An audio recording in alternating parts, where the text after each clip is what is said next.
Varicose veins కి సరైన చికిత్స కోసం సంప్రదించండి ఎవిస్ హాస్పిటల్. నమస్తే రమ్ గారు. నమస్తే రమ్ గారు, మీరు అడప చిరంజీవి గారివి కొన్ని స్టోరీస్ చెప్పారు, చాలా బాగున్నాయి. ఆయన ఇంకేమన్నా ఉన్నాయా మనం చెప్పుకోదగ్గ? ఉన్నాయి. ఆయన మొత్తం 10 కథలకు పర్మిషన్ ఇచ్చారు. అవి కాకుండా 3 క్రైమ్ నావెల్స్ పంపించారు. క్రైమ్ హారర్ చెప్పడం కొంచెం కష్టం అని నేను బాగా చెప్పలేను. బాగుంటుంది రమ్ గారు, ఎప్పుడు చెప్పలేదు మీరు. బాగుంటుంది కానీ ఆలోచిస్తున్నాను అనమాట. గాలి బంగ్లా ఒకటి చెప్పమన్నారు, కొంచెం పంపించి చాలా రోజులైంది. అవునా? కానీ ఇంకా దాని మీద ధైర్యం లేదు. నేను అంత టెంపో మెయింటైన్ చేయగలనో లేదో అని నాకు డౌట్ అన్నమాట. స్టోరీలో మీరు దేనికి ఆలోచించక్కర్లా, ఏ రసమైనా పండించగలరు. చూడాలి, ఒకటి తప్ప మనం చెప్పుకోకూడదు, చెప్పేస్తాను. అయితే ఇందులో నుంచి క్లాసిక్ బుక్స్ వాళ్ళు ప్రింట్ చేసిన వజ్రాల దీవి, ఇందులో నుంచి రవ్వల మేడ, అంతే. ఇగో రవ్వల మేడ కథ చెప్దాం. కాదు, వజ్రాల దీవి కూడా చెప్దాం. వజ్రాల దీవి అనే బుక్ లో రవ్వల మేడ స్టోరీనా? ఇందులో 5 ఉన్నాయి. ఈ వజ్రాల దీవి కూడా ఉంది, అది వచ్చే వారం చెప్దాము. రైట్. ఇవాళకి రవ్వల మేడ చెప్పుకుందాం. మనం బ్రీఫ్ గానే చేస్తున్నాం, ఎందుకంటే ఈ పుస్తకం కొనిపించి చదివించాలని నా కోరిక. బ్రీఫ్ చేస్తున్నా, కథ అంతా ఎలాబరేట్ గా నేను చదివిందంతా మీకు చెప్తే ఇంకా మీరు కొనుక్కోరు పుస్తకం. అందుకని పుస్తకాలు కొనుక్కోండి. రేపు బుక్ ఫెయిర్ వస్తుంది హైదరాబాద్ లో. అడపా చిరంజీవి గారి 2 పుస్తకాలు ఉన్నాయి, చక్కగా కొనుక్కొని చదువుకోండి. ఇందులో వజ్రాల దీవుల నుంచి రవ్వల మేడ చెప్దాం. రైట్. పూర్వం మరాళ దేశానికి ప్రతాపరుద్రుడని ఒక రాజుగారు ఉండేవారు. ఆయన భార్య పేరు కాంతిమతి. చాలా కాలం సంతానం కలక వాళ్ళు ఎన్నో పూజలు పునస్కారాలు చేశాక వాళ్ళకు ఒక బంగారు కొండ లాంటి చూడచక్కని వాడైన కుమారుడు కలిగాడు, వల్లభసింహుడు అబ్బాయి పేరు. అయితే వల్లభసింహుడికి చక్కగా చదువు చెప్పించారు. మంచి స్ఫురద్రూపి, యుద్ధ విద్యలు శాస్త్ర విద్య కూడా బాగా పకడ్బందీగా చెప్పించారు. చక్కటి వాడు, అన్నీ నేర్చుకున్నాడు అబ్బాయి. అయితే ఈ మంత్రి గారి అబ్బాయి, పెద్ద మంత్రి గారి అబ్బాయి జయంతుడు ఈ వల్లభసింహుడికి స్నేహితుడు కూడా. ఇంకొద్ది రోజుల్లో వీళ్ళు పట్టాభిషేకం కూడా చేయబోతారు. గురుపదేశాలన్నీ అయినాయి అబ్బాయికి, గురుకులంలో విద్యలన్నీ అయిపోయినాయి. మంచి నవయువకుడుగా ఉన్నాడు. ఇతనికి ఏదైనా దేశాల్లో తిరగాలని కోరిక.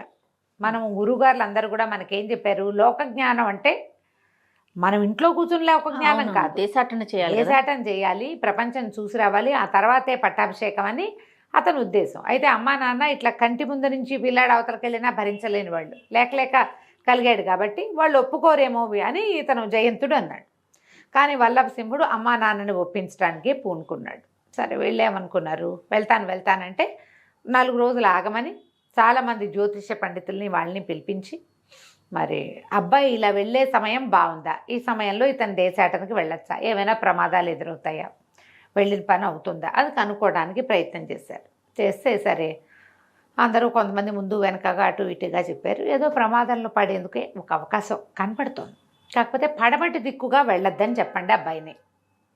రాకుమారుడు పడమటి దిక్కుగా వెళ్ళకూడదు యువరాజు అనేసరికి సరేని అనుకుని, ప్రమాదాలు ఏవో జరుగుతాయన్న మాట ఇంకా ఈయన భార్యకి చెప్పల రాజుగారు. చెప్పకుండా కుమారుడికి చెప్పారు, నాయన వెళ్దు కానీ నువ్వు పడమటి దిక్కు ప్రయాణం పెట్టుకోవద్దు. ఈ అబ్బాయి అన్నాడు, ఏ దిక్కైనా పర్వాలేదు, మీరు అది వద్దంటే ఇంకా అటు వెళ్ళము, మేమిద్దరం మా దారిన ఇంకో పక్కకి వెళ్తామని జయంతుడిని తోడు తీసుకుని ఓ శ్వేతాశ్వము, ఒక కాలాశ్వము, తెల్లటి గుర్రం ఒకడు, నల్ల గుర్రం ఒకడు వేసుకుని బోళ్ళంత ధనపరాశుల్ని కూడా వెంబడబెట్టుకుని ప్రయాణాల్లో అవసరపడుతుంది కాబట్టి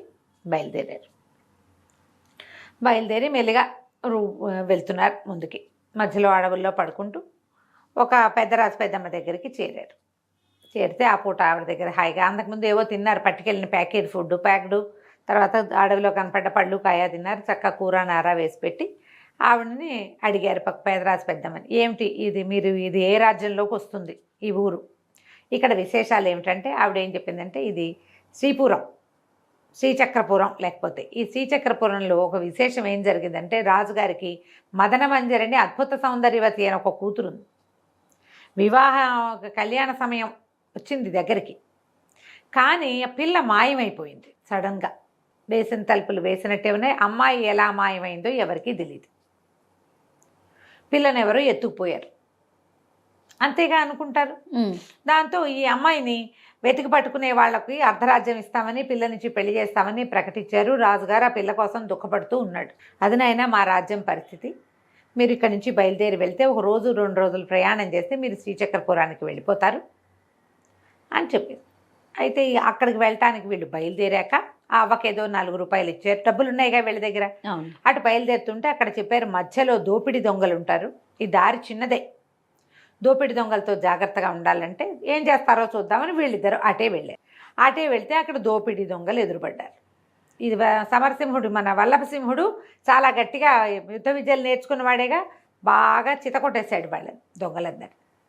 అప్పుడు ఏం చెప్పాడంటే, మీరు ఇంత హఠాకటాగా శుభ్రంగా ఉన్నారు, ఒళ్ళొంచి పని చేసుకోకూడదా, వ్యాపారం చేసుకోవచ్చునే, ఒళ్ళొంచి పని చేసుకోవచ్చు, ఇట్లా ఇతరుల సంపద కొల్లగొట్టడం పాపము, దీనివల్ల మీ ప్రాణాలు కూడా పోతాయి, చనిపోవాల్సిందే ఎప్పుడైనా, ఇదేంటి దుర్మరణం పాలవ్వాల్సిన అవసరం ఏముంది అని వీళ్ళని మీరు ఒట్టేయండి, ఇంకా వదిలిపెట్టమని బతిమలాడారు వాళ్ళు. సావచిత కొట్టేసేసరికి వదిలేస్తాను కానీ మీరు ఇంకా దొంగతనాలు చేయకూడదని వాళ్ళతోటి ఒట్టేయించాడు.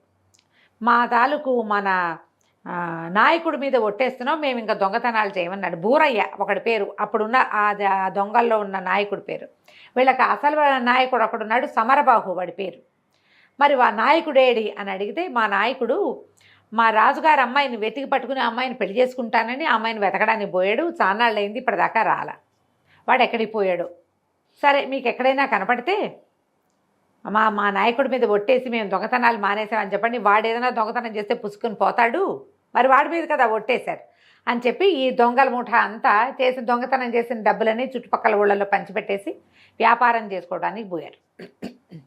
వీళ్ళు ఇక్కడ నిజానికి దొంగల దగ్గర తగిలితే గట్టి దెబ్బలే తగలాల్సింది రాజకుమారుడికి ఫ్రెండ్కి, కానీ తగలలేదు. వీళ్ళు శ్రీచక్రపురంలో ప్రవేశిస్తే రాజభట్లు రాజుగారు రమ్మంటున్నారని తీసుకుపోయారు. ఆ ఊళ్ళోకి వచ్చిన ప్రతి కొత్త మనిషిని రాజుగారి దగ్గరికి తీసుకెళ్తారు. వీళ్ళు రాజకుమారుడు లెక్క కనపడుతున్నాడు టీవీగా, రెండోవాడు కొంచెం చబ్బిగా ఉన్నాడు, తెలివిగా ఉన్నాడు. సో వీళ్ళు ఏ రాజ్యం నుంచో వచ్చారనుకుని రాజుగారి దగ్గర తీసుకెళ్తే ఆయన చెప్పాడు, మా అమ్మాయిని ఎవరో ఎత్తుకుపోయారు, పరదేశులు ఎవరొచ్చినా ఈ పిల్లని ఎక్కడైనా చూసారేమో అని అమ్మాయి ఫోటో చూపించి కనుక్కుంటున్నాము, ఒకవేళ అమ్మాయి గనక ఎవరైనా చూస్తే ఆ పిల్లని ఏమైనా దక్కించుకునేందుకు అవకాశం ఉంటుందని ఆయన చాలా దుఃఖపడ్డాడు. వీళ్ళకి చక్కగా ఉంచి భోజనాలు అవి పెట్టాడు. మా పిల్లని చూపించండి, వెతకండి మీరు కూడా అని ఫోటో చూపిస్తే ఆశ్చర్యపోయారు. మహాద్భుత సౌందర్యవతి అమ్మాయి. అయితే అంతా వెతికారు, ఇంట్లో ఆ అమ్మాయి పడుకున్న గదిలోంచి మాయమైపోయింది. ఓహో. ఆ గదంతా వెతికితే ఏమీ ఆనవాళ్ళు ఎవరో ఎత్తుకుపోతే ఏదో అవుతుంది కదా, అక్కడ ఏం లేవు. ఈ గదిలోంచి బయటకు వెళ్ళడానికి వీళ్ళకి ఊరి బయటికి వెళ్ళిపోవడానికి ఒక సొరంగ మార్గం ఉంది, రహస్య మార్గాలు ఏమైనా ఉన్నాయా అని అడిగాడు. ఉన్నాయన్నాడు రాజుగారు. ఆ మార్గంలో ఏమైనా గుర్తులు కనపడతాయేమో వెతకండి అంటే ఏమీ దొరకలేదు. అయితే మంచం పక్కన ఒక చిన్న దంత పెట్టు, ఆ పెట్టు ఊరికే తెరిచి చూస్తే అందులో బంగారు మువ్వల పట్టీలు ఉన్నాయి. ఈ పట్టీలు మా అమ్మాయికి చాలా ప్రీతిపాత్రమైనవని చెప్పాడు ఆయన. సరే ఈ పట్టీలు ఇవ్వండి, మీ అమ్మాయిని నేను వెతికి పెడతాను అని చెప్పి ఒక చిన్న నకలు, అమ్మాయి ఫోటో ఉందిగా అక్కడ, రాసి ఇవ్వమంటే ఒక చిన్న ఉత్తరంలాగా మడిచి ఉండేలాంటి కాగితం మీద 2 రోజులు ఉండండి, చిత్రకారుడిని పిలిపించి నకలు వేయిస్తానని ఫోటో చక్కగా వేయించి ఇచ్చారు. ఆ ఫోటో ఆ అమ్మాయి మువ్వల పట్టీలున్న ఆ దంత పెట్ట పుచ్చుకొని వీళ్ళు మళ్ళీ బయలుదేరారు. ఈసారి అనంతగిరి అనే ఒక రాజ్యంలోకి వెళ్ళారు. ఆ ఊళ్ళోకి వెళ్ళారు, సిటీలోకి వెళ్ళేసరికి రాజభట్లు పట్టేశారు. రాజుగారి దగ్గర చూడాల్సిందని బలవంతంగా ఈడుచుకొచ్చారు. రాజుగారు ముద్దుగా మాట్లాడాడు. ఇదేమిటి అని ఆశ్చర్యపోయారు వీళ్ళు. ఆశ్చర్యపోతే ఆయన ఏమన్నాడంటే, రమ్మంటే రావట్లేదని ఇలా బలవంతం చేయాల్సి వచ్చింది. ఆయన 4 మాసాల క్రితం మా అబ్బాయి సూర్యవర్మ దేశాటన చేస్తానని వెళ్ళాడు, రాలా.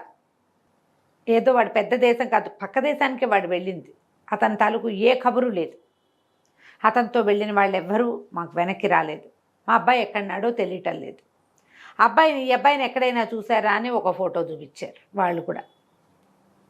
ఆ అబ్బాయిది కూడా చిన్న పటం గీయించుకున్నారు, గుర్తుపట్టడానికి వీలుగా గీయించుకొని బయలుదేరారు.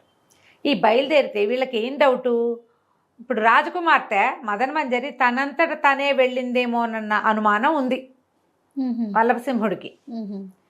ఈ అబ్బాయి మగపిల్లవాడు కదా, ఆడపిల్లలు వెళ్ళటం వేరు, మగపిల్లలు వెళ్ళటం వేరు, ఆ కాలమే వేరు.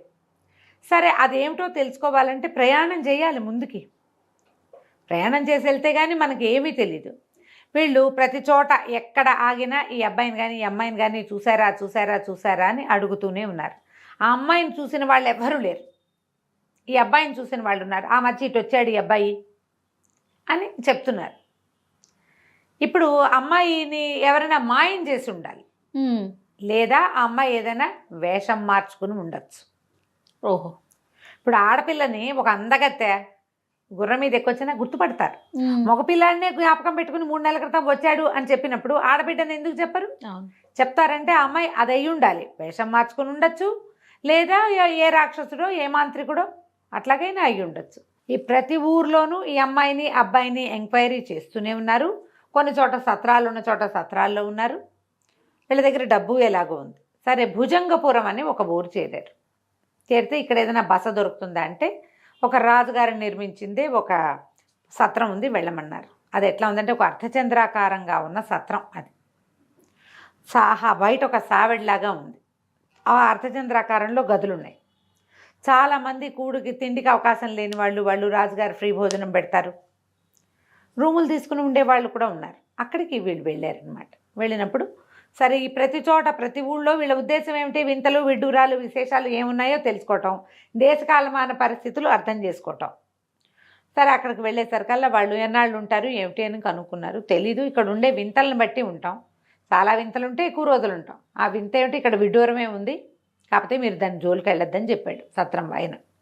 ఆ గుమాస్తాలు ఎవరో ఉంటారుగా, ఇది మేనేజరు. అదేమిటి అంటే ఇక్కడ ఒక రవ్వల మేడను ఉంది, మీరు ఊరంతా తిరగచ్చు, తిరిగి చూడొచ్చు. ఇట్లాంటి సత్రాలు 2-3 ఉన్నాయి. చాలామంది పెద్దవాళ్ళు సత్రాలు ఆశ్రయించుకుని ఉంటారు. రవ్వల మేడ అని ఉంటుంది, దాని జోలికి వెళ్ళకండి అని చెప్పారు. మరి వెళ్ళొద్దు అంటే వెళ్ళాలి వీళ్ళు. సరే, ఏం చేశారు వీళ్ళు? ఇక్కడ భోజనం చేసి కాస్త విశ్రాంతి తీసుకుని ఊరు తిరగడానికి గుర్రాల మీద బయలుదేరారు. అక్కడ ఒక పెద్ద బ్రహ్మాండమైన కోట. ఇది కోట మేడ అని ఆశ్చర్యపోయారు. రాజుగారిది కాదు, రాచకోట వేరే ఉంది. దీని పేరు రవ్వల మేడ. దాని బయట రాయబడి ఉంది. సుబుద్ధి అనే ఒక మంత్రి గారు రాశారు. చిత్రలేఖ అనేటువంటి ఈ రవ్వల మేడకు అధిపతి అయిన ఒకానొక సౌందర్యవతి, ఆమెని ఎవరైనా జయించవచ్చు. ఏదైనా ప్రయత్నం, ప్రతి రోజు పోటీలు జరుగుతాయి అక్కడ. ఎవరైతే పోటీలో గెలుపొందుతారో వారిని ఆమె వివాహం చేసుకుంటుంది. సాహసవంతులు ఎవరైనా రావచ్చు. ఓడిన వాడు దాసుడుగా ఇక్కడే ఉండిపోవాలి. ఓకే. బయట గోడ మీద కొన్ని ఫోటోలు వేళ్లాడగట్టి ఉన్నాయి. కొంతమంది పేర్లు కూడా ఉన్నాయి. వీళ్ళు అప్పుడు చూశారు. అందులో ఒకడు సూర్యవర్మ, అనంతగిరి యువరాజు. ఇంకొకడు దొంగల నాయకుడైన సమరబాహు, వాడు కూడా అక్కడే ఉన్నాడు. ఇంకా కొన్ని పేర్లు ఉన్నాయి. ఓ 10 మంది పేర్లు, వాళ్ళ ఫోటోలు. వీళ్ళు సూర్యవర్మని గుర్తుపట్టారు, ఈ అబ్బాయిని, ఈ సమరబాహుని గుర్తుపట్టారు.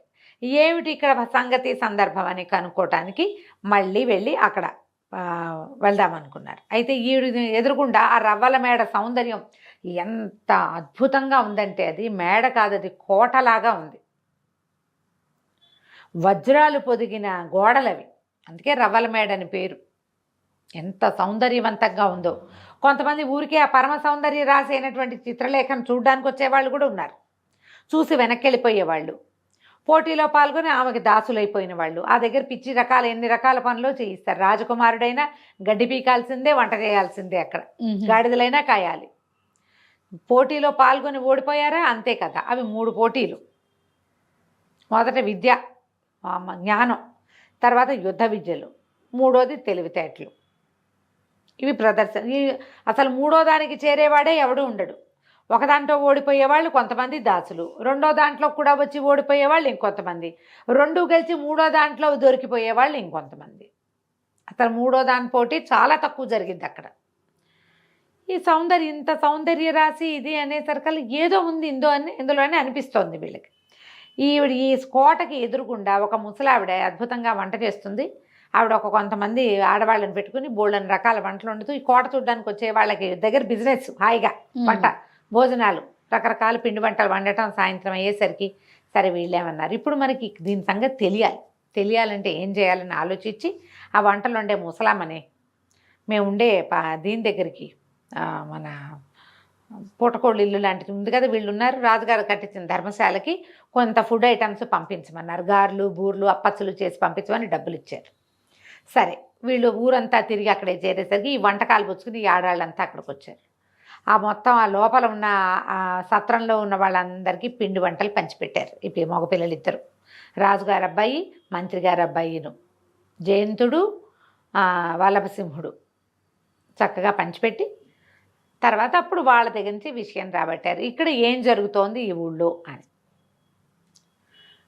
ఎవరో ఒక ఆవిడ, మహాద్భుత సౌందర్యవతి అయిన ఒక వేశ్య, ఒక ఆవిడ ఒక రాజుగారికి ప్రేయసిగా ఉంది, ఓకే, ఉండేది. ఆవిడ రాజుని వివాహం చేసుకోవాలని భావించింది. ఆయన వివాహానికి వడంబడలేదు.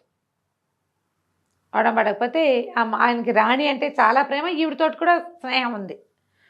అయితే ఈవిడ ఏం చేసింది, ఆవిడని ఒక రాణిగారిని చంపడానికి అట్లా ప్రయత్నం చేసింది. ఏదో చేసేసరికల్లా రాజు ఏం చేశాడు, ఆవిడని తన్ని తగిలేశాడు.